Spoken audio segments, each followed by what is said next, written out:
আমরাও ইনশাল্লাহ এরকম পারবো। আমার ভিতরে যা আছে, আমি যা জানি, আলহামদুলিল্লাহ কম্পিউটার সেক্টরে আল্লাহ কম এক্সপিরিয়েন্স অর্জন করার তৌফিক দেয় না, অনেক ভালো এক্সপিরিয়েন্স অর্জন করার তৌফিক দিছে। সামনে আর একটা প্রোগ্রাম নতুন করে চালু করতেছি আমার এখানে লাইভ যারা স্টুডেন্ট আছে তাদের জন্য। সেটা হচ্ছে অ্যানিমেশন ভিডিও তৈরি করার একটা কোর্স চালু করছি, বুঝছেন? বর্তমানে কার্টুন খুব চলে, জানেন তো মনে হয়, হ্যাঁ কার্টুন স্যার। ভিডিও টিডিও খুব চলে। স্যার ওই জাভা স্ক্রিপ্ট দিয়ে কার্টুন তৈরি করা যায় না, ওই অ্যানিমেশন? না, ওইটা আসলে ওই কাজ না। জাভা স্ক্রিপ্ট অ্যানিমেশনের সাইডটা আবার টোটালি আলাদা। এটা হচ্ছে আচ্ছা স্যার, ফটোশপ ইলাস্ট্রেটর। আমি হ্যাঁ, তো কোনো ক্লাস মিস করছি না, আমার কি যেন সিগন্যাল দেখাইতেছে আর কি, সবুজ সিগন্যাল। আচ্ছা, সবুজ সিগন্যাল মানে তো ভালো সিগন্যাল, সবুজ সিগন্যাল তো ভালো সিগন্যাল। সবুজ সিগন্যাল মানে হচ্ছে আপনি এখনো মানে সেফ জোনে আছেন। আপনি খুব ভালোভাবে, যাদের সবুজ সিগন্যাল তারা মনে করবেন যে তারা খুব ভালো স্টুডেন্ট, তারা প্রতিদিন ক্লাস করেন। আর যারা হলুদ সিগন্যাল তারা হচ্ছে মনে করেন দুই একদিন মিস দিছেন। যারা কমলা সিগন্যাল তারা মনে করেন ভালোই মিস দিছেন। আর যারা লাল সিগন্যাল তারা মনে করেন যে ক্লাস করেনই না, মোটেও ক্লাস করেন না। এই তো এইটা দেওয়ার কারণ হচ্ছে আপনাদেরকে একটু তাগাদা দাও, আপনারা যেন বুঝতে পারেন যে ক্লাস না করলে তো সিগন্যাল করে যাবে, এগুলো অটোমেটিক সিস্টেম করা আর কি। এই চাই আপনাদেরকে নিয়ে সামনে আগাইতে, অনেক দূর আগাইতে চাই আপনাদের নিয়ে, আপনারা যাতে আমাকে মনে রাখেন। আসলে রিজিকের মালিক হচ্ছে আল্লাহ। আমার লাইফে আমার যদি মানে টাকা পয়সার প্রতি যদি আমার এইম থাকে, সে মানে কতটুকু টাকা আমার দরকার, আমি যদি আমার একটা প্রশ্ন করে, আমার বেসিক্যালি ঠিক হালাল ভাবে ততটুকু টাকাই দরকার, যতটুকু টাকা দিয়ে আমার কারো কাছে হাত পাততে না হয়, আমি যেন খাইয়া পইরা পৃথিবী থেকে বিদায় নিতে পারি, কারো কাছে ঋণ না কইরে। আমার যদি কোনো কিছু কিনতে মন চাইলে, আমার বাচ্চা কাচ্চার, আমার বাসার লোকের যে কোনো কিছু খাইতে মন চাইলে, কোনো কিছু কিনতে মন চাইলে, এটা যেন তাদেরকে দিতে পারে, তবে আহামরিও তাদের কোনো রকম নেই। আর অনেকে আছে যে, এটা আমার ব্যক্তিগত মতামত বলছে, অনেকে আছে যারা হচ্ছে নিজের জন্য, তারপরে 14 পুরুষের জন্য কারি কারি টাকা ইনকাম করে মনে করেন রাইখা যায়। ওইটার প্রতি আমার ওরকম কোনো ঝোঁক নেই। কারণ হচ্ছে আহ আমি মনে করি যে আমার আমার বাবা আমার জন্য তেমন কিছু কইরা রাইখা যায় না। তো আমার বাবা যেহেতু আমার জন্য তেমন কিছু না কইরা যায়, আর আমি যদি নিজের পায়ে এত দূর পর্যন্ত করতে পারি, তাহলে আমার যে সন্তান, তারে যদি আমি যোগ্যতা, আমার বাবা তো আমার যোগ্যতা অর্জন করার জন্য ওরকম সাহায্য করেন, যে কম্পিউটার করা সব আমার নিজের উদ্যোগে আমি করছি। তো আমার বাবা সাপোর্ট না নিয়ে যদি এত দূর আগাইতে পারি, আমি আমি বিশ্বাস করি আমার সন্তান আমার যদি সাপোর্ট পায়, আমার থেকে আরো ভালো কিছুই করতে পারবে। এখন অসৎ উপায়, হারাম উপায় টাকা ইনকাম, যারা হারাম উপায় টাকা ইনকাম করে কারি কারি টাকার মালিক হয়, এরা আমার কাছে সাইকো ছাড়া আর কিছুই না, মানে এরা সুস্থ মানুষ না, আমার কাছে মনে হয় না। কারণ পাপের ভাগ, মানে পাপ টোটাল আমার থাকবে, আর এটা ভোগ করবে আমার পরের প্রজন্ম, যারা আমার কথা মনেও করবেন না জীবনে। কি দরকার আছে এত প্যারা নেওয়ার? প্যারা নাই, চিল। আচ্ছা, গল্প করলে সময় নষ্ট হবে। একজন প্রশ্ন করছে সামনের মাসে কম্পিউটার নেবো, ইনশাল্লাহ নিবেন, যদি কোনো পরামর্শ লাগে আমার সাথে যোগাযোগ করতে পারবেন। আচ্ছা, নিম্নে কত টাকা হলে একটি ভালো কম্পিউটার কিনতে পারি? যদি আপনারা ওয়ার্ড অ্যাপ্লিকেশন এবং কম্পিউটার ইন্টারনেট ব্রাউজিং ফ্রাউজিং দিয়ে যদি আপনারা কাজ করতে চান, তাহলে 10,000 টাকা দিয়ে কম্পিউটার কেনা যায়। যদি মনে করেন যে আপনারা গ্রাফিক্স শিখবেন, তাহলে মোটামুটি 20,000 টাকার মধ্যে কম্পিউটার নিলে ভালো হয়। আর যদি মনে করেন যে ভিডিও এডিটিং করবেন, বিগিনিং লেভেলে যদি ভিডিও এডিটিং করতে চান, সেক্ষেত্রে 30-35-এর মধ্যে হলে ভালো হয়। আর যদি মনে করেন যে না, একবারে ভালোই একটা কম্পিউটার কিনবো, সেক্ষেত্রে 45-50 হাজার টাকার মধ্যে কিনতে পারেন। এই 30-35-এর মধ্যেও খুব ভালো মানের কম্পিউটার পাওয়া যাবে, যা দিয়ে একেবারে বিগিনিং থেকে মিড লেভেলের আপনারা এডিটিং মেডিটিং সবকিছুই করতে পারবেন। আমার এখানে যে কম্পিউটার গুলো ট্রেনিং করার জন্য আমার স্টুডেন্টরা যেগুলো ব্যবহার করে, ওইগুলা হচ্ছে কোরাই 5 এর 6th জেনারেশনের processor, 19 inch monitor, keyboard mouse সবকিছু নতুন, এসএসডি কার্ড সবকিছু দিয়ে আমার প্রায় 20,000 টাকা খরচ পড়ছে এক একটা কম্পিউটারে, যা দিয়ে ওরা এই যে অ্যানিমেশন ভিডিও তৈরি করে ওরা। করে সবকিছুই করা যায়। আর এমনিতে নর্মালি যদি আপনি বিগিনিং লেভেলে প্র্যাকটিস করার জন্য হলেও আপনি 10-12 হাজার টাকা দিয়ে আপনি ভালো কনফিগারেশনের কম্পিউটার পাবেন ইনশাল্লাহ, যেটা দিয়ে আপনি বেসিক কম্পিউটার ডিজিটাল মার্কেটিং টাইপের যেগুলো যে কাজগুলো আছে সেগুলো করতে পারবেন। ওয়েব ডিজাইনটাও অল্প দামের কম্পিউটার দিয়ে করা যায়। ওয়েব ডিজাইন করার জন্য আসলে আহামরি কম্পিউটার কনফিগারেশন লাগে না, বুঝতে পারছেন? আর একটু প্রথম অবস্থায় একটু ডোমেন হোস্টিং কিনে নিলে নিজেদের নামে, তাহলে খুব ভালো হয়। আচ্ছা, আপনাদের জন্য একটা পরামর্শ দিতে পারি, সেটা হচ্ছে আপনারা ইন ফিউচারে যারা হচ্ছে ফ্রিল্যান্সিং এর কাজ করতে চাবেন বা ফ্রিল্যান্সিং এর কাজ করতে চান, এআই দিয়ে কাজ করবেন বা যা দিয়ে কাজ করবেন, যদি ইন ফিউচারে কম্পিউটার দিয়ে কাজ করতে চান, সেক্ষেত্রে এখন থেকে একটা জিনিস প্রস্তুতি নেন যেটা ভবিষ্যতে লাগবে, বুঝছেন? সেটা হচ্ছে অ্যাক্টিভ জিমেইল তৈরি করে রাখেন। যার যত বেশি জিমেইল থাকবে তার তত কাজ করতে আরাম হবে। জিমেইল তৈরি করে রাখেন।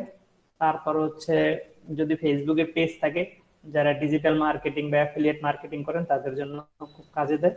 তো যখন শুরু করবেন তার থেকে এখন থেকেই আপনারা দুই একটা পেজ বানাই রাখেন। তারপর হচ্ছে জিমেইল আইডি যে যে কয়টা পারেন সে কয়টা বানাই রাখেন, অ্যাক্টিভ রাখেন। এই এগুলো করে রাখলে ইন ফিউচারে আপনাদের জন্য খুব কাজে দেবে।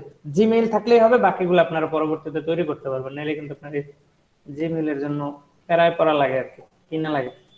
আচ্ছা, আমরা মেইন ক্লাসে চলে যাই। অনেক কথা বলছি, এত কথা আসলে বলা উচিত না।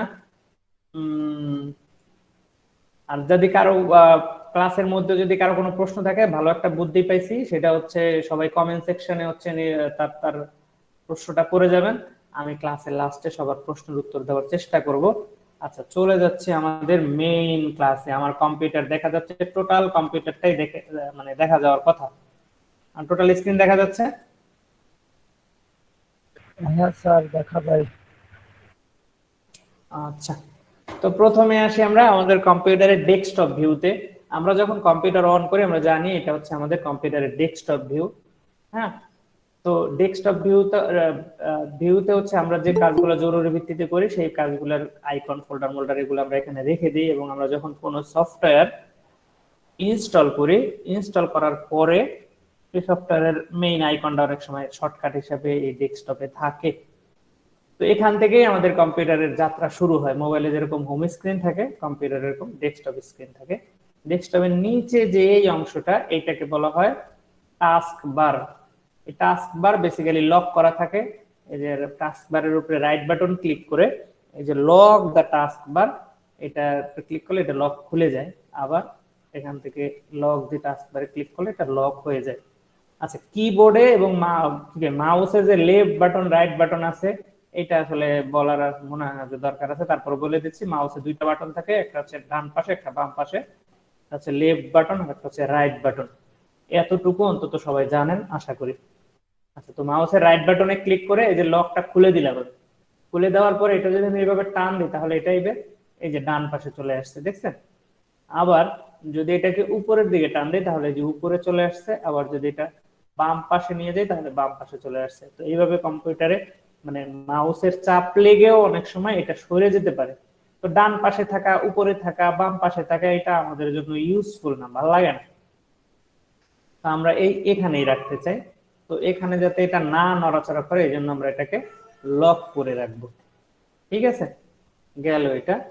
তো এখানে দেখেন অনেকগুলো আইকন আছে। আইকন গুলো হচ্ছে এই প্রোগ্রাম নিয়ে আমি রেগুলারই কাজ করি, এই জন্য আমি এগুলো এখানে পিন করে রাখছি, এখানে আটকায় রাখছি।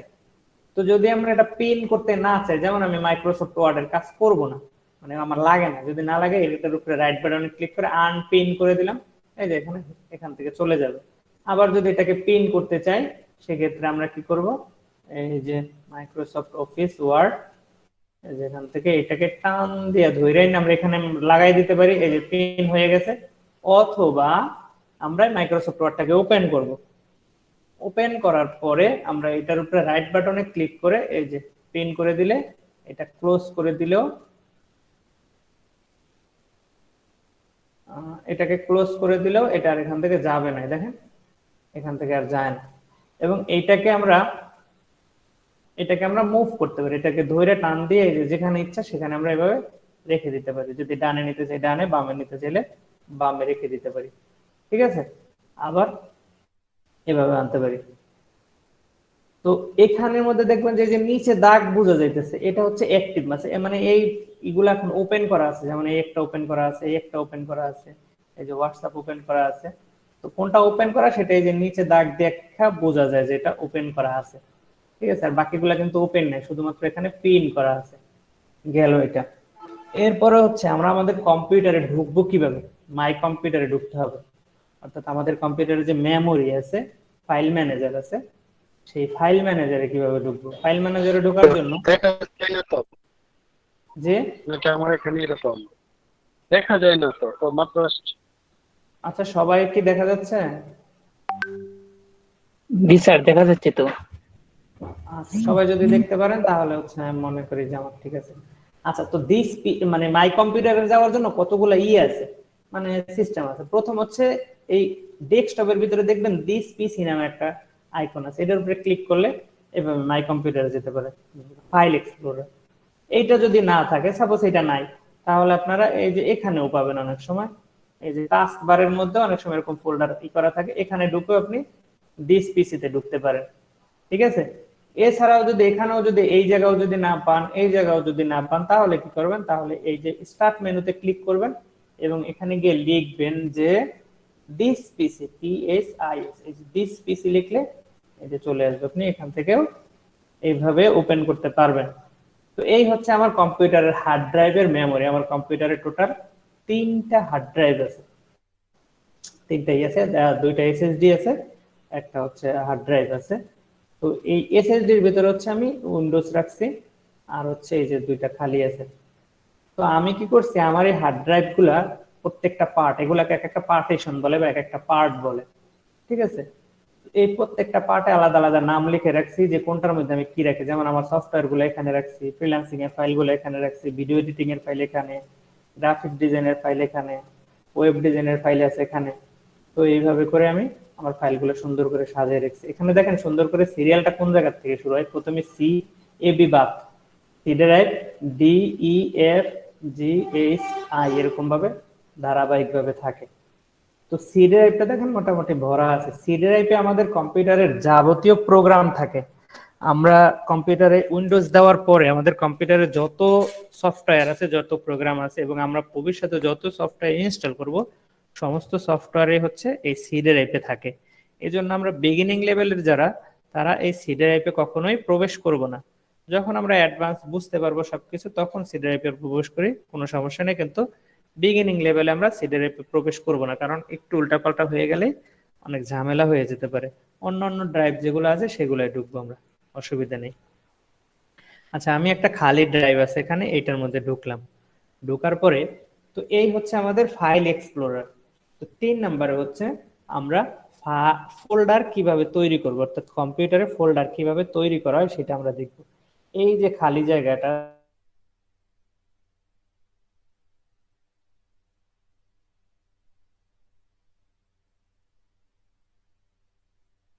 এই জায়গাটায় ফোল্ডার তৈরি করে দেখাচ্ছি। প্রথমে হচ্ছে আমরা ফোল্ডারের খালি জায়গায় রাইট বাটনে ক্লিক করব, সেখান থেকে নিউতে ক্লিক করব, নিউ থেকে ফোল্ডারে ক্লিক করব। এই যে আমাদের নতুন একটা ফোল্ডার তৈরি হয়ে গেল। আবার রাইট বাটনে ক্লিক করলাম, নিউতে ক্লিক করলাম, ফোল্ডারে ক্লিক করলাম, এই যে নতুন আর একটা ফোল্ডার তৈরি হয়ে গেল। আবার রাইট বাটনে ক্লিক করলাম, নিউতে ক্লিক করলাম, ফোল্ডারে ক্লিক করলাম, নতুন একটা ফোল্ডার তৈরি হয়ে গেল। 3টা ফোল্ডার তৈরি করে ফেললাম। এই কাজটাই যদি আমি কিবোর্ডের মাধ্যমে করতে চাই, তাহলে হচ্ছে আমাদের কিবোর্ড শর্টকাট হচ্ছে Ctrl+Shift+N, enter, Ctrl+Shift+N, enter, Ctrl+Shift+N, enter চাপ দিলে নতুন একটা ফোল্ডার তৈরি হয়ে যায়। বুঝতে পারছি? এখন আমরা এই ফোল্ডারটার তৈরি করলাম। এখন যদি আমার এই ফোল্ডারটা ডিলিট করতে চাই, তাহলে এই ফোল্ডারটা সিলেক্ট করে, যে একটা ধরতে পারি, 2টা ধরতে পারি, 3টা ধরতে পারি, একসাথে যদি অনেকগুলো করতে চাই, তাহলে এইভাবে করে আমরা মাউস চাপ দিয়ে রেখে যদি মাউসটাকে এভাবে মুভ করি, তাহলে এভাবে সিলেক্ট করতে পারি। তো একসাথে আমি অনেকগুলো সিলেক্ট করলাম। এখন এটা রাইট বাটনে ক্লিক করে আমরা যদি এই যে ডিলিট বাটনে চাপ দিই, তাহলে আমাদের ফোল্ডারগুলো ডিলিট হয়ে যাবে। তো তো কম্পিউটার বেসিক্যালি প্রাথমিক অবস্থায় যে ডিলিট করলে ফাইলগুলো ডিলিট হয় ঠিক আছে, কিন্তু সেটা আবার রিকভার করা যায়, সেটা আবার ফেরত আনা যায়। তো কম্পিউটার থেকে ডিলিট করা ফাইল ফেরত আনার জন্য আমাদের যেতে হবে ডেস্কটপে।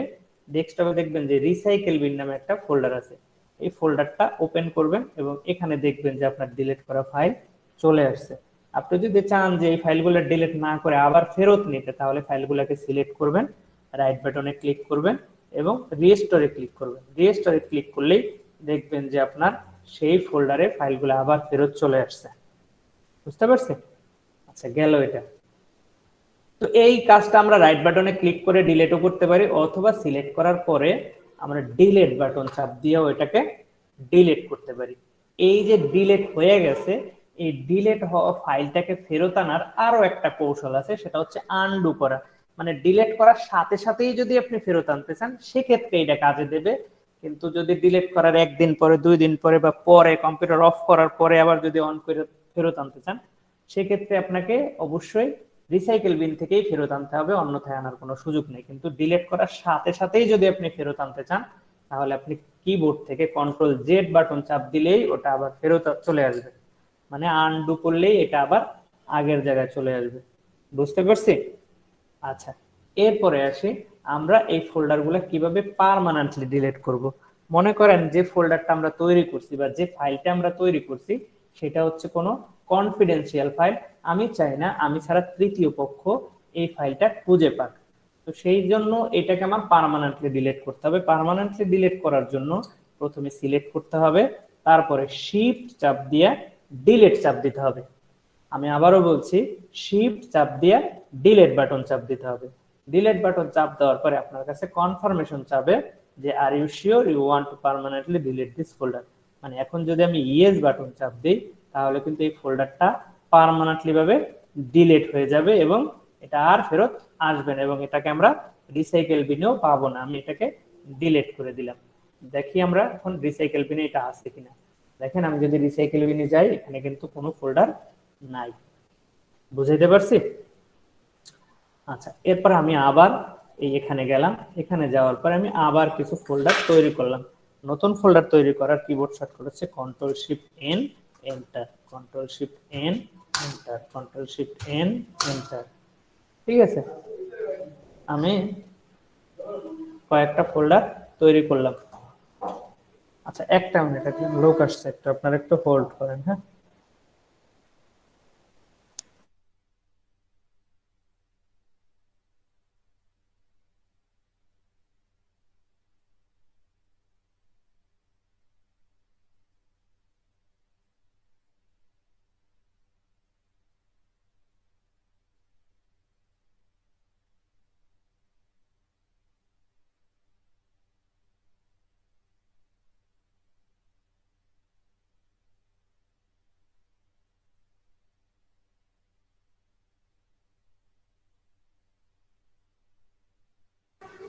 আচ্ছা, শোনা যাচ্ছে আমাকে? জি স্যার, শোনা যাচ্ছে। আচ্ছা, তো আমরা ফোল্ডার তৈরি করলাম। এখন এই ফোল্ডার সিলেক্ট করব কিভাবে? সিলেক্ট করার কিছু মাধ্যম আছে, আমি একটু দেখাই দিচ্ছি সবাইকে। প্রথম হচ্ছে আমরা মাউস দিয়ে একটার উপরে সিলেক্ট করলে একটা সিলেক্ট হয়ে যায়, এখন আবার আরেকটার সিলেক্ট করলে আরেকটা সিলেক্ট হয়ে যায়। কিন্তু আমরা যদি একসাথে দুইটাকে সিলেক্ট করতে পারি চাই, সেক্ষেত্রে অনেকগুলো অপশন আছে। এক নম্বর অপশন হচ্ছে আমরা এইভাবে ড্র্যাগ করে একসাথে একাধিক সিলেক্ট করতে পারি, কিন্তু ড্র্যাগ করলেও সমস্যা আছে। যদি আমরা চাই যে মধ্যে থেকে ফোল্ডার সিলেক্ট করবো, যেমন এখানে আছি, আমরা যদি চাই যে এইটা বাদ দিয়ে বাকিগুলো সিলেক্ট করব, সেটা কিভাবে করব? তো সেই সিলেক্ট করার জন্য, মানে একাধিক ফোল্ডার সিলেক্ট করার জন্য আমরা যেটা করব সেটা হচ্ছে কন্ট্রোল চাপ দিয়ে ধরে রাখবো, তারপরে হচ্ছে যে ফোল্ডারটা সিলেক্ট করতে চাই সেই ফোল্ডারটা এইভাবে আমরা সিলেক্ট করতে পারি। এখন মনে করেন যে এখান থেকে এই যে রায়ান, এই ফোল্ডারটা আমার সিলেক্ট করা ভুলে সিলেক্ট করা হয়ে গেছে, এটাকে আমি বাদ দিতে চাই, কন্ট্রোল কিন্তু আমি ছাড়ি নেই। তো তখন এটাকে বাদ দিয়ে এই যে এটার উপরে ক্লিক করলে এটা বাদ যাবে। আবার মানে একবার ক্লিক করলে ফোল্ডার সিলেক্ট হবে, আবার ক্লিক করলে ফোল্ডারটা ডিসিলেক্ট হবে। এই হচ্ছে, আবার বাহিরে ক্লিক করলে সমস্ত ফোল্ডার ডিসিলেক্ট হয়ে যাবে। বুঝতে পারছেন? এরপরে আমরা যদি চাই যে কিবোর্ড দিয়েই একটা একটা করে সমস্ত ফোল্ডার সিলেক্ট করব, সেক্ষেত্রে আমরা ধরেন এই প্রথম ফোল্ডারটা সিলেক্ট করলাম, এখন হচ্ছে এটার বরাবর সামনে যে এদিকে যত ফোল্ডার আছে এবং নিচের ফোল্ডার যেগুলো আছে এগুলো সব আমরা কিবোর্ড দিয়ে সিলেক্ট করব। এই জন্য হচ্ছে শিফট চাপ দিয়ে ধরে রাখা আমরা যদি অ্যারো কি চাপি, অ্যারো কি হচ্ছে আমাদের কিবোর্ডে আছে, আমি কিছুক্ষণ পরে আপনাদের কিবোর্ডের সাথে পরিচয় করে দিচ্ছি। তো অ্যারো কি এর এই যে রাইট সাইডের যেটা আছে সেটা যদি আমরা এইভাবে চাপতে থাকি তাহলে হচ্ছে আমাদের এইভাবে একটা একটা করে সিলেক্ট হইতে থাকবে এবং পিছনে গেলে একটা একটা করে ডিসিলেক্ট হইতে থাকবে। এই হচ্ছে সিলেকশন এবং ডিসিলেকশনের কাজ। ঠিক আছে, আমরা পার্মানেন্ট সিলেকশন শিখলাম। আচ্ছা, লাস্ট হচ্ছে আর দুইটা কাজ আছে, সেটা হচ্ছে কি আমরা কম্পিউটারের কোনো ফাইলের যদি কনফিগারেশন জানতে চাই, মানে কোনো ফাইলের প্রপার্টিজ জানতে চাই, এই ফাইলটা বা এই ফোল্ডারটার বিস্তারিত তথ্য জানতে চাই, সেটা কিভাবে জানবো? সেটার জন্য আমরা ফোল্ডারের উপরে রাইট বাটন ক্লিক করে এই যে প্রপার্টিসে ক্লিক করব, তাহলে এই ফোল্ডার সম্পর্কে বিস্তারিত তথ্য আমরা পাবো। যেমন এই ফোল্ডারটা হচ্ছে রায়ান নামে আছে, এটা হচ্ছে 690 মেগাবাইটের একটা ফাইল, এটার ভিতরে টোটাল 149টা ফাইল আছে। বুঝতে পারছি? দেখেন এখানে কিন্তু ঢুকলেই এই যে দেখেন এই যে 48 এবং ওইটা সহ মানে এখানে 48টা আছে, আর এই ফোল্ডারটা এটা সহ এই হচ্ছে 49টা ফাইল। বুঝতে পারছি? তো এইভাবে আমরা যে কোনো ফাইলের বা যে কোনো ইসের দেখতে পারি, এটাকে কি বলে প্রপার্টিজ দেখতে পারি। প্রপার্টিসের মধ্যে ওই ফাইল ওই ফোল্ডার সম্পর্কিত বিস্তারিত তথ্য থাকে। যেমন এই একটা ফাইল আছে, এটা কি ফাইল সেটা যদি আমি জানতে চাই তাহলে এটার উপর রাইট বাটন ক্লিক করে এই যে প্রপার্টিসে ক্লিক করলেই আমি এটা সম্পর্কে বিস্তারিত তথ্য পাইতে পারি। এটা কবে তৈরি হয়েছে, কোন টাইমে তৈরি হয়েছে, হ্যাঁ কত সাইজ আছে, এটা কোন ধরনের ফাইল, সব দেখতে পারি। তো যেটা আমি রাইট বাটনে ক্লিক করে এই যে প্রপার্টিসে দেখতে পারি, সেইটাই আমি কিবোর্ডের মাধ্যমে অল্টার এন্টার চাপ দিলে সেই প্রপার্টিস দেখতে পারি।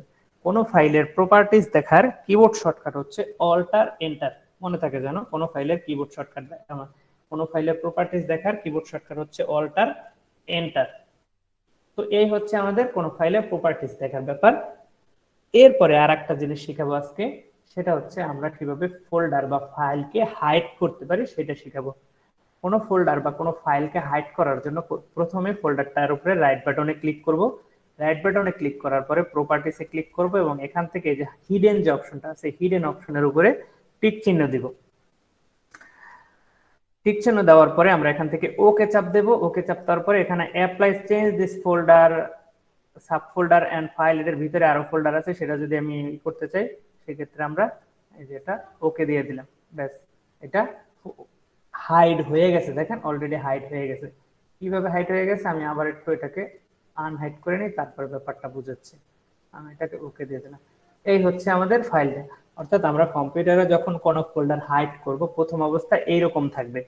এরপরে এইটাকে আবার পার্মানেন্টলি ভাবে হাইড করা যায় না, মানে একেবারে হাইড করার জন্য আমরা ভিউতে ক্লিক করব, ভিউ থেকে অপশনে ক্লিক করব, অপশন থেকে আবার ভিউতে ক্লিক করব এবং এখান থেকে don't show hidden file and folder or driver, এটার উপরে ক্লিক করে ওকে চাপ দিয়ে দেবো। দেখেন এই যে ফোল্ডারটা কিন্তু গায়েব হয়ে গেছে, এখান থেকে কিন্তু হাইড হয়ে গেছে।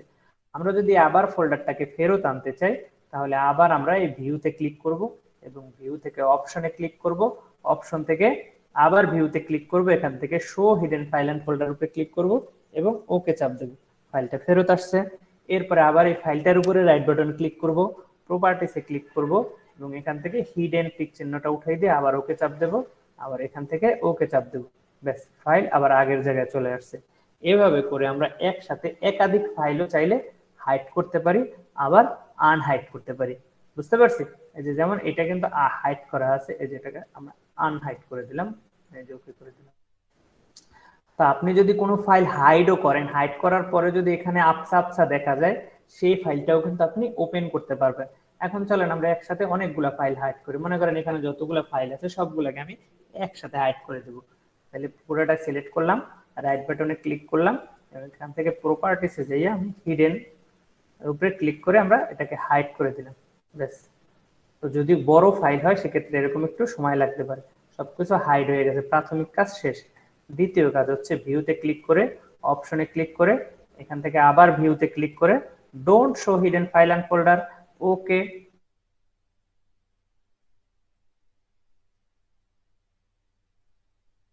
ইতে ঢুকে এখানে কিন্তু কোনো ফাইল বা ফোল্ডার দেখা যাচ্ছে না।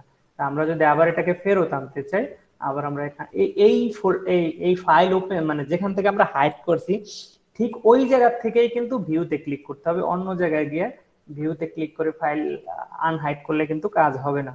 তো এখান থেকে যেহেতু আমরা ফাইল হাইড করছি, আমরা এখান থেকে ভিউতে ক্লিক করব, ভিউ থেকে অপশনে ক্লিক করব, অপশন থেকে আবার ভিউতে ক্লিক করব এবং এখান থেকে show hidden file and folder উপরে ক্লিক করে ওকে চাপ দেব এবং এখান থেকে আবার সবগুলোকে সিলেক্ট করলাম, রাইট বাটনে ক্লিক করলাম, প্রপার্টিসে ক্লিক করলাম, এখান থেকে এই যে হিডেন টিক চিহ্নটা উঠাই দিলাম, ওকে চাপ দিলাম, আবার এখান থেকে ওকে চাপ দিলাম, ব্যাস আমার ফাইল আবার আগের অবস্থায় চলে আসছে।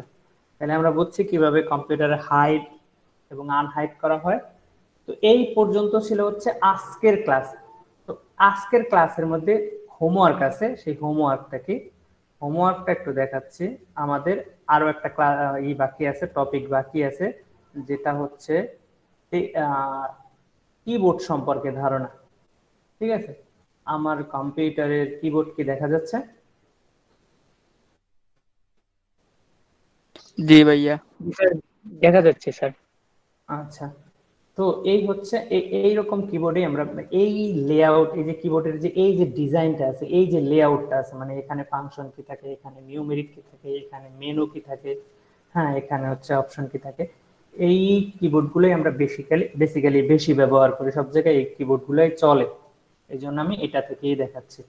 বুঝতে পারছি, আমরা যে কিবোর্ড গুলা কিনবো অবশ্যই সেই কিবোর্ড গুলা যেন বাংলা এবং ইংলিশ থাকে। শুধু ইংলিশ কিবোর্ড কিনে লাভ নাই, কারণ আমরা বাংলাও শিখবো ইংলিশও শিখবো। বুঝতে পারছি? তো এই যে কিবোর্ডটা আছে, কিবোর্ডের সাথে একটু পরিচয় করাই দেয়, পরিচয় করাই দেওয়ার পরে আপনাদেরকে আজকের হোমওয়ার্কটা দিয়ে দিচ্ছি। প্রথমে দেখেন এখানে কোন একটা আছে ইএসসি বাটন, এটাকে বলা হয় স্ক্যাপ বাটন। স্ক্যাপ বাটনের কাজ হচ্ছে কোনো ফাংশনে ঢুকলে সেই ফাংশন থেকে বেরিয়ে আসা যায়। যখন কোনো এক্সিট পয়েন্ট যদি না থাকে তাহলে আপনি এটা দিয়ে এক্সিট করতে পারেন। এটা এক্সিট বাটনের মতো কাজ করে অনেক জায়গায়। ঠিক আছে, আস্তে আস্তে কাজ করলে বুঝতে পারবেন এটা দিয়ে আসলে কি করে। তারপর হচ্ছে এখানে দেখেন F1 থেকে শুরু করে F12 পর্যন্ত আছে, এটা হচ্ছে ফাংশন কি, বিভিন্ন কাজে এটা ব্যবহার করা হয় এবং এই একই বাটনে দেখবেন একাধিক বাটন আছে, তো একাধিক কাজ করা যায় বিভিন্ন ইসের জন্য, তো এইটাকে বলা হয় ফাংশন কি। আর এখানে দেখেন এখানে আছে মেনু কি, এখানে অনেকগুলো মেনু আছে, একটা এখানে আছে 6টা, এখানে 3টা আছে, হ্যাঁ। তারপর হচ্ছে আচ্ছা এখানে আরো কিছু বাটন আছে, এই যে ট্যাব, ক্যাপস লক, শিফট, হ্যাঁ, কন্ট্রোল, এগুলো হচ্ছে কি, এটার নাম জানি কি, মেনু কি এর মধ্যেই পড়ে, কন্ট্রোল কি সম্ভবত এটাকে বলা হয়। যাই হোক, আপনারা একটু এটা নিয়ে ঘাটাঘাটি করবেন। তারপর হচ্ছে যে উপরের সারিতে এখানে বিভিন্ন সিম্বল পাবেন, কোন বাটনে কি সিম্বল আছে এটা খুব মনোযোগ দিয়ে দেখবেন, যাতে যখন কোনো সিম্বল লিখতে হবে তখন জানি এটাকে আপনার খুঁজে খুঁজে বের করতে না হয়। আপনার যদি মনে থাকে যে এই বাটনের মধ্যে এই সিম্বলটা আছে, এখানে কিন্তু সমস্ত ধরনের সিম্বলই আছে, এখানেও কিছু সিম্বল আছে এবং এই জায়গাটায়ও কিছু সিম্বল আছে।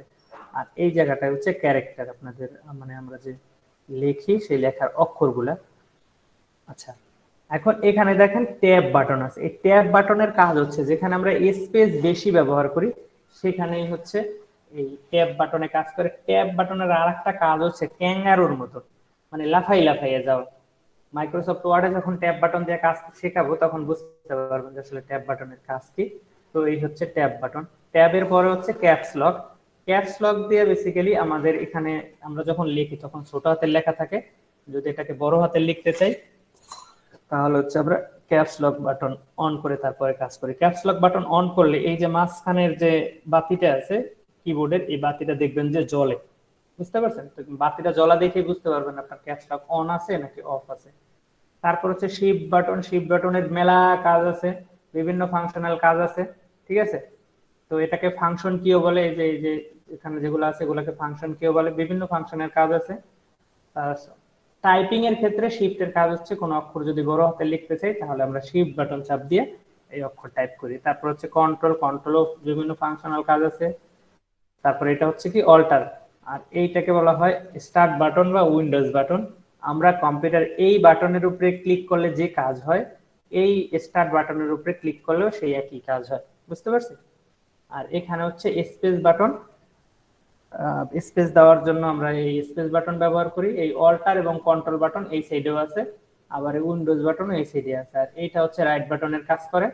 আমাদের মাউসে যেরকম রাইট বাটনের যে কাজ, এই বাটনটারও সেই একই কাজ। এখানে এন্টার আছে, এখানে শিফট আছে, আর এই জায়গা হচ্ছে ব্যাক স্পেস আছে। ব্যাক স্পেসের কাজ হচ্ছে বাম পাশের কোনো কন্টেন্ট ডিলিট করা, এবং ডিলিটের কাজ হচ্ছে ডান পাশের কোনো কন্টেন্ট ডিলিট করা। সেটা আমরা মাইক্রোসফট ওয়ার্ডে যখন কাজ করব তখন বুঝতে পারবো। এখানে কিছু মেনু কি আছে, হোম, ইনসার্ট, আরো কিছু আছে, এটা আপনারা দেখে নিয়ে। এখানে আছে হচ্ছে page up, page down, ইন্ড, home, insert, এরকম অনেক কিছু আছে যেগুলো আসলে ব্যবহার করা হয় না তেমন একটা, মাউস দিয়ে সব কাজ চলে যায়। আচ্ছা, তারপরে এই জায়গা যে বাটনটা আছে, আমি কিছুক্ষণ আগে ক্লাসের মধ্যে বলছিলাম যে অ্যারো কি, এই যে চারটা বাটন আছে এইটাকে বলা হয় অ্যারো কি। এটা হচ্ছে আপ, এটা ডাউন, এটা হচ্ছে লেফট, আর এটা হচ্ছে রাইট। ঠিক আছে। আর এই জায়গা যে বাটনগুলো আছে এটা হচ্ছে নিউমেরিক কি, মানে নাম্বার কি। এখানে এখানে দেখেন লক বাটন একটা আছে, আমরা যদি এটাকে লক করে রাখি তাহলে হচ্ছে নাম্বার বাদ দিয়ে এই যে অ্যারো কি আছে, অন্য এক একটা ইসে কিন্তু দুইটা করে অপশন আছে। তো যখন লক করে রাখবো তখন হচ্ছে দ্বিতীয় অপশনটা চালু হবে, যেমন ইন, পেজ আপ, এটা ডিলিট বাটনের কাজ করে, এন্টার, এরকম। আর যদি এটা নাম্বার লক উঠাইয়ে দিই, মানে নাম্বার লক উঠাই দিই, মানে নাম্বার লক উঠাই দিলে এই বাটনটা জ্বলবে, তার মানে নাম্বার লক না। নাম্বার যখন আনলক করা থাকবে তখন হচ্ছে এখান থেকে আমরা এই নাম্বার গুলা টাইপ করতে পারবো। এখান থেকে নাম্বার টাইপ করলে একটু তাড়াতাড়ি হয়, সহজ হয়। এখানে এটা হচ্ছে 0, এটা হচ্ছে পয়েন্ট। তো যদি নাম্বার লক করা থাকে তাহলে এই পয়েন্ট কাজ করবে না, তখন কাজ করবে এটা ডিলিট বাটন হিসেবে। এই যে এটার হচ্ছে অল্টারনেটিভ বাটন এটা, আর এই এন্টারের অল্টারনেটিভ এন্টার হচ্ছে এটা। এন্টার বাটন কিন্তু দুইটা, তারপর এটা হচ্ছে প্লাস, এটা হচ্ছে মাইনাস, আর এটা হচ্ছে স্টার মানে গুণ চিহ্ন, এটা হচ্ছে কি ভাগ চিহ্ন, স্ল্যাশ যেটা, এটাই ভাগ চিহ্ন, এটাও ভাগ চিহ্ন, এটাও ভাগ চিহ্ন। তো কম্পিউটারে একই বাটন দুইবার তিনবার থাকে। আর এখানে একটা বাটন আছে খুব গুরুত্বপূর্ণ, সেটা হচ্ছে প্রিন্ট স্ক্রিন। আমরা যদি কম্পিউটারের স্ক্রিনশট নিতে চাই তাহলে আমরা এই বাটনটা আর এই বাটনটা একসাথে চাপ দিলে কম্পিউটারের স্ক্রিনশট আসে, এবং সেই স্ক্রিনশটটা আপনারা পাবেন হচ্ছে এই ফোল্ডারের ভিতরে, যে পিকচার নামে যে একটা ফোল্ডার আছে এই জায়গাটায় পাবেন। যেমন আমি যদি এটার একটা স্ক্রিনশট নিই, এই যে উইন্ডোজ প্লাস প্রিন্ট স্ক্রিন চাপ দিলাম, এই যে স্ক্রিনশট হয়ে গেছে। এই যে দেখেন পিকচার, এখানে তো আসার কথা গেল কই, এই যে স্ক্রিনশট, এই যে মাত্র যে স্ক্রিনশটটা দিছি সেটা হচ্ছে এটা, বুঝতে পারছেন? এটা ঢুকছে যে একুশের মধ্যে, ঠিক কপি এটার মধ্যে যে ঢুকছে। আচ্ছা, যাই হোক, তো এটার ভিতরে পাবেন আর কি। তো এই হচ্ছে আপনাদের হোমওয়ার্ক হচ্ছে আপনারা এই টোটাল কিবোর্ড সম্পর্কে অ্যানালাইজ করে কিবোর্ডের কোন বাটনের কি কাজ, কোন ধরনের বাটন, কি কি ধরনের বাটন আছে এই সম্পর্কে বিস্তারিতভাবে আপনারা অ্যানালাইজ করে, এবং আপনারা সুন্দর করে আর্টিকেল আকারে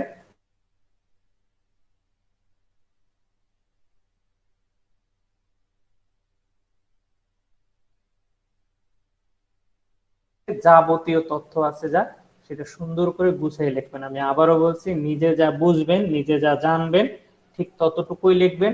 কোনো জায়গা থেকে কপি করে পেস্ট করবেন না। আপনি কোনো জায়গা থেকে দেখে সেখান থেকে তথ্য নেন, তথ্য নিয়ে নিজের মতো করে লিখে দেন, ওইটাই আপনার। আর এক জায়গা থেকে চ্যাট জিপিটি থেকে কপি করে আইনা সেটা এখানে পেস্ট করার মধ্যে কোনো মাহাত্ম্য নাই, বা পেস্ট করার মধ্যে আপনার কোনো গুণগান নাই, বা আপনার কোনো কি বলে এটাকে, আপনার কোনো কৃতিত্ব নাই।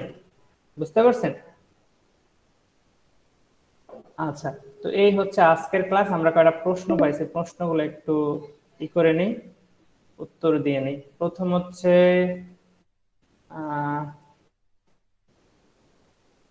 একজনে লিখছে কত টাকা হলে একটা ভালো কম্পিউটার পাওয়া যায়, এটা অলরেডি বলে দিছি। একবারে বিগিনিং লেভেল থেকে আপনি 10,000 টাকায় ভালো মানের কম্পিউটার পাবেন। আচ্ছা, যদি আপনার লাগে, সাহায্য লাগে কম্পিউটার কিনতে, আমাকে পার্সোনালি যোগাযোগ করে আমি আপনাকে কম্পিউটার কিনে দেবো, অসুবিধা নেই। তারপর হচ্ছে কয়েকটি নাম্বার ছাড়া জিমেইল খুলছে, এখনো কোনো সমস্যা হবে কিনা। যদি নাম্বার ছাড়া জিমেইল খোলেন অসুবিধা নেই, যদি পাসওয়ার্ড মনে থাকে। কিন্তু আচ্ছা, সেই জিমেইল খোলাটা যদি এরকম হয় যে আপনি আপনার মোবাইল থেকে জিমেইল খুলছেন, সেক্ষেত্রে নাম্বার না আপনার মোবাইলটাকেই একটা অথরাইজ হিসেবে ধরে নেয়, এবং ওই জিমেইল পরবর্তীতে ব্যবহার করা যায়। তবে টু স্টেপ ভেরিফিকেশনটা অন করে রাখা ভালো। একটা নাম্বার দিয়ে কিন্তু আনলিমিটেড জিমেল ভেরিফাই করা যায় না, সম্ভবত কয়টা জানি যায়, আমার সঠিক মানে সংখ্যাটা জানা নেই, তবে আমি একটা নাম্বার দিয়ে প্রায় 5টা 6টা 7টা এরকমও করছি। ঠিক আছে, তো মোবাইল থেকে প্রায় আমি যতটুকু জানি 20 থেকে 25টার মতো মনে হয় জিমেইল খোলা যায়। তখন মোবাইল থেকে যখন খুলবেন তখন মোবাইলটাকে অথরাইজ হিসেবে ধরে নেবে, তবে অবশ্যই সেভ রাখবেন। আর জিমেইল খোলার সময় জিমেইলে কখনোই আপনার তথ্য দিবেন না, এমন কোনো তথ্য দিবেন না যেগুলো আপনার মনে থাকবে না। কারণ হচ্ছে আপনি যখন জিমেইল তৈরি করেন তখন এই জিমেইলে যে তথ্যগুলো দিবেন এই তথ্যগুলোর উপরে ভিত্তি করেই পরবর্তীতে যদি তাদের মনে হয় যে আপনি রোবট হিসেবে জিমেইল ব্যবহার করতেছেন বা আপনি ফেক তথ্যগুলা দিচ্ছেন, সেই তথ্যগুলো আপনার কাছে আবার চাইবে। এই তথ্যগুলো যদি দিতে পারেন তাহলে কিন্তু আপনার জিমেইল আবার পুনরুদ্ধার করা যাবে, না হলে কিন্তু পুনরুদ্ধার করা যাবে না। তো সেক্ষেত্রে জিমেইলে যে তথ্যগুলো দিবেন সেই তথ্যগুলো জিজ্ঞেস করলে যেমন আপনি বলতে পারেন, যেমন জন্ম তারিখ চাইতে পারে, তা আপনার সব জায়গায় একই টাইপের জন্ম তারিখ দিয়ে দিবেন। তারপর হচ্ছে বিভিন্ন সিকিউরিটি প্রশ্ন চাইলে সব জায়গায় একই ধরনের সিকিউরিটি প্রশ্ন দিবেন, যাতে আপনার দিতে সুবিধা হয়। পাসওয়ার্ডের একটা ধারা রাখবেন যে এই ধারার পাসওয়ার্ড ব্যবহার করেন, যেমন নাম, তারপরে 2টা সংখ্যা দেন, তারপর হচ্ছে 2টা নাম বা 2টা 3টা নাম্বার দেন, এভাবে করে একটা পাসওয়ার্ড বানাবেন, যে পাসওয়ার্ডের একটা ধারাবাহিকতা থাকবে। যেমন আমার জিমেইল আছে, মনে করেন যে 10টা 15টা যাই হোক জিমেইল আছে, প্রত্যেকটা কিন্তু আলাদা আলাদা জিমেইল, প্রত্যেকটার আলাদা আলাদা পাসওয়ার্ড, কিন্তু পাসওয়ার্ডের একটা ধারা আছে, ওই ধারাবাহিক ভাবে আমি পাসওয়ার্ড গুলা ব্যবহার করি। আচ্ছা, নিম্নে টাকা দিয়ে কম্পিউটার কিনলে সব কাজ করার জন্য উপযুক্ত হয় স্যার? আচ্ছা, কম দামি কম্পিউটার কিনলে সবই মোটামুটি সবই করা যায়, একটু স্পিড কম বেশি হইতে পারে। আর গ্রাফিক্স ডিজাইনেরও কাজ করা যায়, সেক্ষেত্রে হয় কি আপডেট সফটওয়্যার আর ব্যাকডেটেড সফটওয়্যার এই জায়গাটায় যাই একটু আমাদের করা যায়। যেমন আপনি 10,000 টাকার কম্পিউটার দিয়েও কিন্তু গ্রাফিক ডিজাইনের কাজ করতে পারবেন, তবে সেটা কিন্তু গ্রাফিক ডিজাইনের যে latest version graphic design CC, ওইটা ব্যবহার করলে দেখা যায় একটু হ্যাং হয়ে যেতে পারে। তাও আপনি যদি সবকিছু বুঝেন তাও করতে পারবেন। কিভাবে?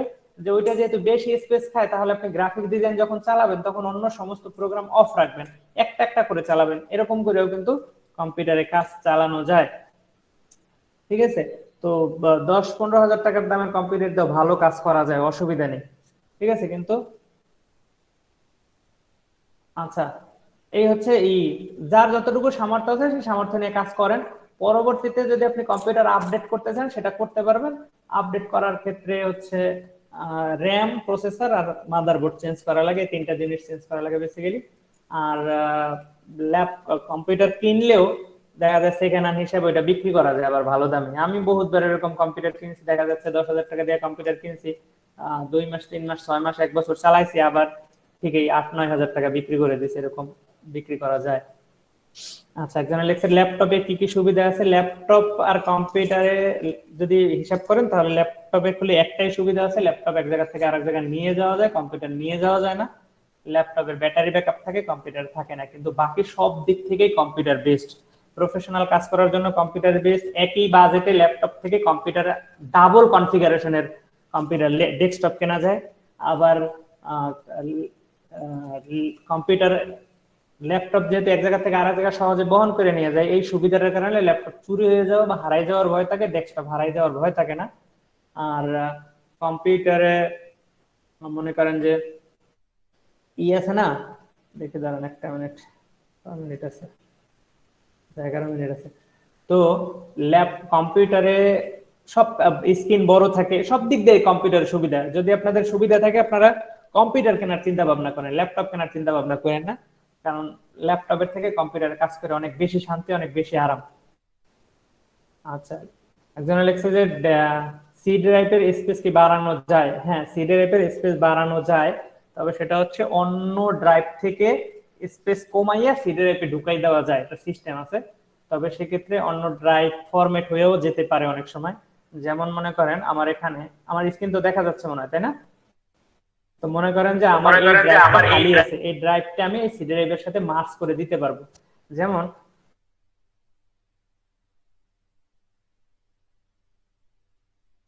এইটার সাথে যেটা আছে সেটাই ব্যবহার করতে পারবো, অন্যটা এটার মধ্যে করা যাবে না, মানে সি ড্রাইভের মধ্যে ঢুকানো যাবে না, অন্য যেমন দুইটা হার্ড ডিস্ক ব্যবহার করেন, একটা হার্ড ডিস্কের সাথে আরেকটা হার্ড ডিস্কের পার্টিশন মিলাইতে পারবেন না, মিলবে না কখনোই। ওই হার্ড ডিস্কের মধ্যে যদি খালি স্পেস থাকে তাহলে হচ্ছে আপনি সিডিআরএফ এর স্পেস বাড়াইতে পারবেন এবং সিডিআরএফ এর স্পেস বাড়ানো সম্ভব। এছাড়াও সিডিআরএফ এর স্পেস দেখে দেখে আপনি কমাইতেও পারেন। আর একটা কাজ করতে পারেন, সিডিআরএফ এর উপরে রাইট বাটনে ক্লিক করে যে প্রপার্টিসে ক্লিক করবেন, প্রপার্টিসে ক্লিক করবে ডিস্ক ক্লিন আপ একটা অপশন আছে, ডিস্ক ক্লিন আপের উপরে ক্লিক করে ডিস্ক ক্লিন করলেও মোটামুটি 2-4-5 জিবি এমনিতেই খালি হয়ে যায়। আচ্ছা, এরপরে আসি স্যার, আমাদের এই কোর্সটা কতদিন চলবে বা কতটা ক্লাস হবে? 36টা ক্লাস হবে, 3 মাসের কোর্স হবে এবং কোর্স শেষে সার্টিফিকেট পাবেন। উত্তর শেষ। আর আপনার বর্তমান চলমান পেড কোর্স সম্পর্কে কিছু বলতেন? আমাদের পেড কোর্স শুরু করব একটু পরে, এই মুহূর্তে আমার পেড কোর্স আছে শুধুমাত্র লাইভ কোর্সে, মানে এখানে যারা এসে ট্রেনিং করে তাদের জন্য আছে। তো আপনাদের জন্য ভালো একটা কিছু করার চেষ্টা করতেছি, প্ল্যান করতেছি, যাতে আপনারা বেসিক্যালি, আমি দেখছি বর্তমানে অনলাইনে ম্যাক্সিমাম মানুষ এই অনলাইনে ক্লাস করে প্রতারিত হয়ই বেশি। ওই বলে যে ক্লাসে জয়েন করলেই টেকা টেকা, টেকার কোনো শেষ নেই। হ্যাঁ, এরপরে ক্লাস জয়েন করার পরে দেখা যায় যে 2 দিন 4 দিন ক্লাস করার পরে আর ভালো লাগে না, কারণ বোঝা হয়ে যায় আসলে টেকাটা না, টেকা মোকা কিছুই না, বোধহয় বাউতাবাজি। তবে আমি হচ্ছে আপনাদের টেকা দেওয়ার কোনো ই করতেছি না, আমি আপনাদেরকে কোর্স শিখাইতেছি। মানে আমি যে কোনো ব্যবসা করতে গেলে এই জিনিসটা মাথায় রাখি যে আমি এমন কিছুর ব্যবসা করব, যদি ব্যবসা নাও করতে পারি তাও জানি আমার চালান থাকে।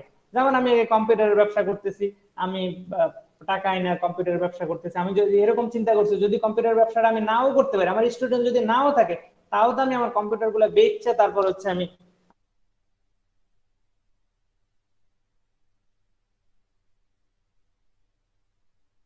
এবং আপনারা যদি কোর্স গুলা করেন, আপনারা যদি ইনকাম নাও করতে পারেন, ধরেন আপনারা অনলাইন থেকে ইনকাম করতে পারলেন না, আমি করাইতে পারলাম না, তারপরেও তো আপনার স্কিলটা থেকে যাবে। আর যার স্কিল আছে, যার যোগ্যতা আছে, তার কাজের অভাব নেই, এটা আমরা সবাই জানি। ঠিক আছে? আচ্ছা, আমাদের একজনে হাত তুলছিল, সালমান হোসেন মোল্লা ভাই, কিছু বলবেন? আসসালামু আলাইকুম। জি, ওয়ালাইকুম আসসালাম। স্যার, আমার একটা বিষয় জানার ছিল যে একটা মোবাইল নাম্বার দিয়ে জিমেইল তো আপনি বললেন, তার পাশে আপনি খুলছেন, সেক্ষেত্রে আমি একটাই খুলছি। এখন বিষয় হচ্ছে আমার জিমেইল দিয়ে কি অন্য কেউ জিমেইল খুলছে কিনা, এটা আমার একটু জানার জন্য, মানে বিষয়টা জানার ইচ্ছে ছিল। তো সেক্ষেত্রে আমি কি অবলম্বন করতে পারি? আচ্ছা, প্রথম কথা হচ্ছে আপনার ফোন নাম্বার দিয়ে যদি অন্য কেউ জিমেইল খোলে, ঠিক আছে, সেটা আমি এখন পর্যন্ত কোথাও ট্রাই করি নাই। আর যদি খোলে সেটা হচ্ছে তার বোকামি ছাড়া অন্য কিছুই না। কারণ হচ্ছে আপনি যদি কোনোভাবে টের পান যে আপনার মোবাইল দিয়ে অন্য কেউ জিমেইল খুলছে, সেটা আপনি ইউটিউবে একটু খুঁজে দেখতে পারেন, আমি এখন পর্যন্ত এই ধরনের কোনো কিছু খুঁজি নাই। সেক্ষেত্রে ওই জিমেইলটা যদি আপনি জানেন তাহলে আপনি পাসওয়ার্ড আপনার মোবাইলের মাধ্যমে চেঞ্জ করে নিতে পারবেন খুব সহজে। আর সেক্ষেত্রে যদি আমি জিমেইলটা যদি না জানি, সেক্ষেত্রে স্যার আমি কি করতে পারি? বন্ধ এখন করার আপনার মোবাইল দিয়ে কোনো জিমেইল খোলা হয়েছে কিনা সেইটা জানার কোনো কৌশল আছে কিনা আপনি একটু ইউটিউবে সার্চ দিয়ে দেখেন। আমি এখন পর্যন্ত এটা করি নাই আর কি, টেস্ট করি নাই আর কি। তবে ন্যাশনাল আইডি কার্ডের ক্ষেত্রে এরকম করা যায় যে আমার ন্যাশনাল আইডি কার্ড দিয়ে কয়টা মোবাইল নাম্বার খোলা হয়েছে সেই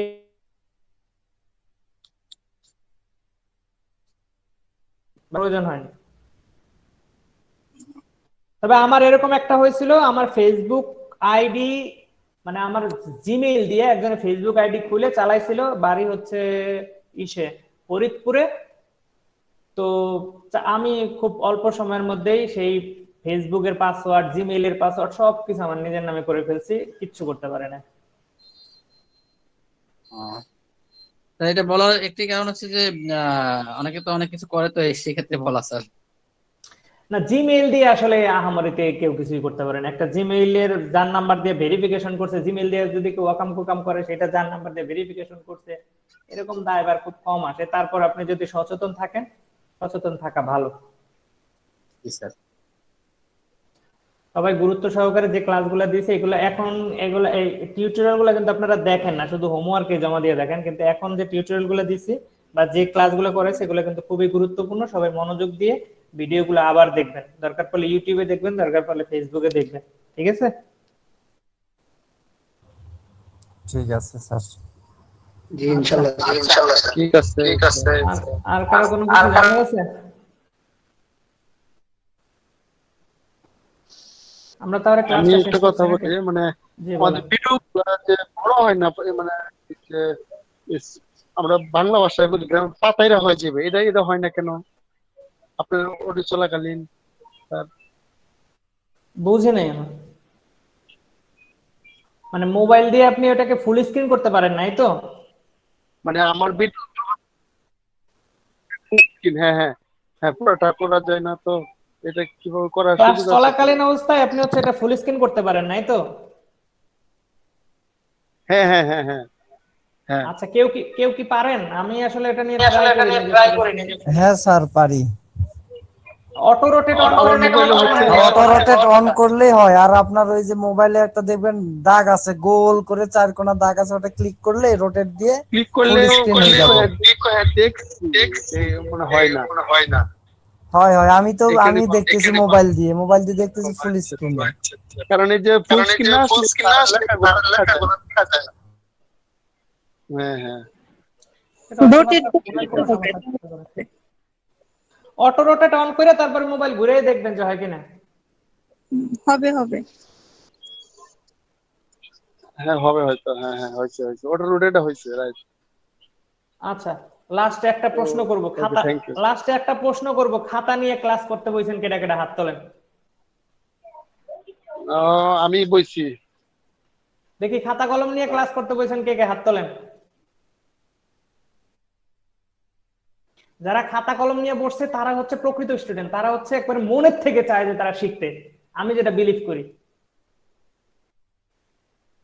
আমি নিজে যখন অনলাইনে ক্লাস করছি টুকটাক, তখন আমি সবসময় খাতা নিয়ে ক্লাসে বসছি, এবং আমি এমন একটা রুমে যাই ক্লাস করতাম যে বাচ্চা কাচ্চা কেউ যেন আমার ডিস্টার্ব না করে, রুমের দরজা ফরজা সব আটকাই দিয়ে তারপরে আমি ক্লাস করছি।